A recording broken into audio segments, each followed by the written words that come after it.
So my problem with Phil Mickelson, to get back to what we're talking about here, he cares more about his media rights than he does human rights. Have I missed anything here? Do you like my analogy? Do you like the way I've gone at Phil Mickelson? Absolutely. I think he deserves as much criticism as he's getting from you on a national scale, and he's not. People have already moved on. It helps that Russia has bombed Ukraine, and so people move on from things. But I'm telling you, he's not getting the criticism he deserves. And I think there's some deep roots here, and I'm going to try to unpack this. The insidious crap going on in the education system since the 1950s and 60s has completely depatriotized our youth for generations. Generations now that are in their 50s and 60s. And so we don't have the American pride that we once did. There's no American pride because we've been lied to about our heritage, as though we are the evil ones and not the people who are fighting for the freedom of people everywhere. You know, you had Steve Bannon on the show yesterday, and you guys had a discussion about America first and what that means. I don't think America first means America before China or America before Saudi Arabia. It means America before me, America before my profits and my safety and my life.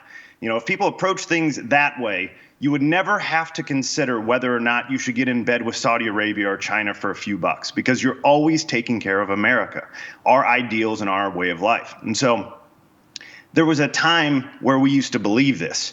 You know, there's a list of guys that I was looking at this morning that left their athletic careers in the height of their existence to go fight in wars. Ted Williams, Yogi Berra, Joe DiMaggio, Pat Tillman is a recent example.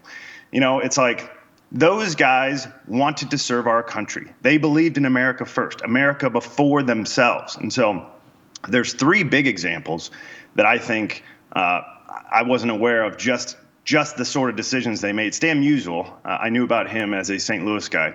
He won a World Series in 1942, won MVP in 1943, won another World Series in 1944, and enlisted in the military in January of 1945. Finished up with that, won a World Series in 46 and the MVP that year. Literally in the height of his athletic prowess, he took a break and said, I need to go help America. There's a heavyweight boxer named Joe Louis. Donated $100,000. That's 1.7 million bucks in today's dollars. Decided that wasn't good enough, so he enlisted. And he went and did exhibitions basically to raise the morale of soldiers across the world in order to help us through the war. You know, the guy that I think doesn't get talked about enough is Warren Spahn, a 17-time All-Star, Cy Young winner, Hall of Famer, and the thing he's most proud of is his Purple Heart. That dude fought in the Battle of the Bulge. And so we had guys who are the greatest, guys that we could hold up. Parents in the 1940s and 50s used to be able to hold up athletes and say to their kids, you guys should aspire to be like them.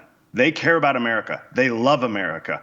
If you work as hard as you can, you should hope to be these guys who are willing to do whatever it takes to become the very best they can possibly be at their sport and give it all up in a moment's notice to preserve our American ideals. And so my problem with Phil Mickelson, to get back to what we're talking about here, he cares more about his media rights than he does human rights.